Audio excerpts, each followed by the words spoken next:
Alam niyo ba kung paano ginagawang fertilizer itong bitsin? Hello mga ka-jungle!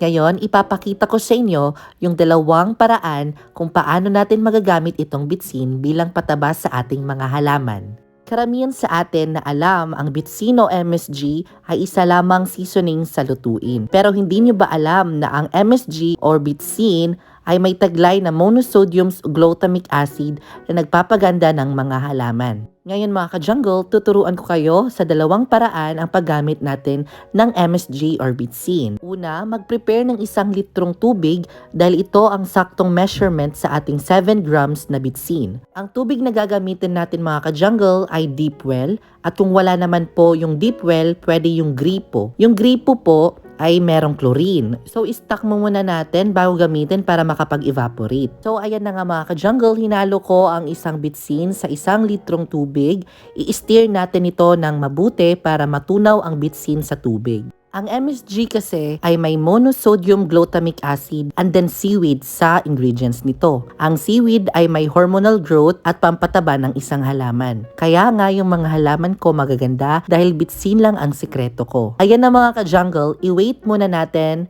5 minutes. Tapos, ididilig na natin sa ating mga halaman. Kung itatanong yung mga ka-jungle kung safe ba gamitin ang MSG or bitsin sa ating mga halaman, yes po. Safe na safe po ito. Dahil nga yung bitsin ay may seaweeds, o ulitin ko. Kasi nga, yung seaweeds ay nagpapaganda sa ating mga halaman. At kung ano ang halaman na ingredients, yan din ang kailangan ng halaman. After 5 minutes, pwede na tayong magdilig ng ating liquid fertilizer. Ayan na mga ka-jungle, kinuha ko ang mga halaman na matatamlay dahil nga hindi pa sila nadiligan ng liquid fertilizer na MSG.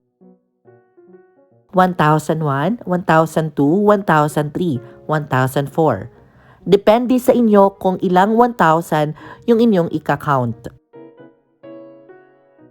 Ayan mga ka-jungle, ang ating halaman na Epiprenum, since hindi siya maganda, didiligan natin siya. Tapos, meron pa ako ditong kinuhang caladium plant. Kailangan ko itong mapalago, 1001, 1002, 1003, 1004. Ang kinaganda ko dito sa MSG o bitsin ay hindi siya mahal. Mabibili nyo lang po siya ng 3 hanggang 5 pesos. So ayan na nga mga ka-jungle, didiligan natin itong homalamina ko dahil napakalungkot niya at sana ito ay gumanda. At syempre, hindi magpapatalo ang ating mga kalateya dahil gustong-gusto nila ang MSG o bitsin na fertilizer. Kaya yung mga ibang kalateya ko lumalago. Tungo naman tayo sa ikalawang paraan, paano natin magagamit itong bitsin bilang pataba sa ating mga halaman.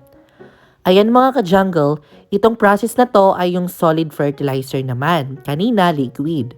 Dito, babadbaran lang ninyo ng bitsin sa ibabaw ng soil ng inyong mga halaman.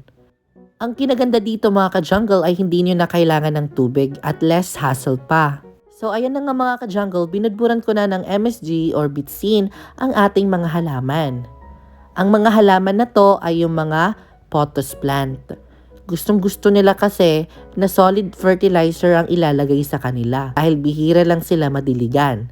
Take note, ang ating mga MSG or solid MSG, ang paglalagay dito ay dapat yung mga succulent o di kaya mga pothos, yung bihira lang natin madiligan. So ayan na nga mga ka-jungle, linagyan ko ang aking mga succulent at cactus ko para mapaganda pa ito at maparami ko. Ang ganda-ganda kaya pagtignan pag maganda ang tubo ng ating mga halaman. Kaya nga, huwag kayo mag-alinlangan magdilig o maglagay ng MSG ang ating mga halaman. Nakwento nga ng kaibigan ko dahil sa panonood niya ng vlog ko, ay nagdidilig na din siya ng MSG at o bitsin sa kanyang mga halaman. At napakasaya dahil magaganda ang tubo ng kanyang mga halaman. Malalago ito at namumulaklak pa kasi yung mga kinukolekta niyang mga halaman ay mga pambulaklak. Kagaya ng mga rose at saka mga bugambilya. Ayan mga ka-jungle, lalagyan din natin ang fern na ito. Ako kasi hindi ako mahilig sa flower. I am into a green. Kaya yung mga halaman ko, gusto ko yung mga green. At since may sobra pa ng ating MSG or bitsin, niligay ko ito sa aking mga philodendron plant. And as you can see naman, dahil sa kakalagay ko ng bitsin once a month dito sa aking mga philodendron, gumaganda talaga sila. Please take note mga ka-jungle, ang pagdidilig o paglalagay ng MSG or bitsin sa ating mga halaman ay once a month lamang.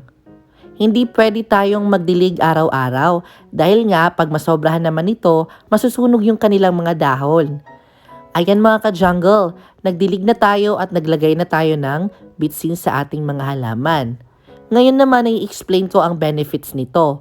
Lalago at gaganda yung mga halaman, katulad ng ating mga philodendron plants dito na napakaganda at napakalago na niya. Wala talaga akong masabi dito sa MSG dahil napapaganda at napapalago niya yung aking mga halaman. Alam niyo ba mga ka-jungle, nakakapagbenta ako dito dahil sa napapalago ko sila at napaparami.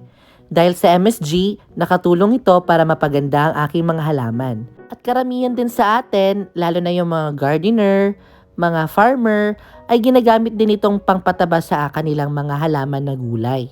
Kaya pwedeng-pwede ito sa gulay. So ayan na nga mga ka-jungle, ginawa na po natin ang dalawang paraan kung paano natin magagamit itong bitsin bilang pataba sa ating mga halaman. At kung nagustuhan niyo mga ka-jungle, huwag kalimutan i-share, i-like ang video na ito. At huwag kalimutan i-like at i-follow mo na rin ang aking Facebook page para malaman na mga kaplantita at plantito natin. And ayan mga ka-jungle, thank you so much sa panonood and I will see you next episode because more plant, less stress.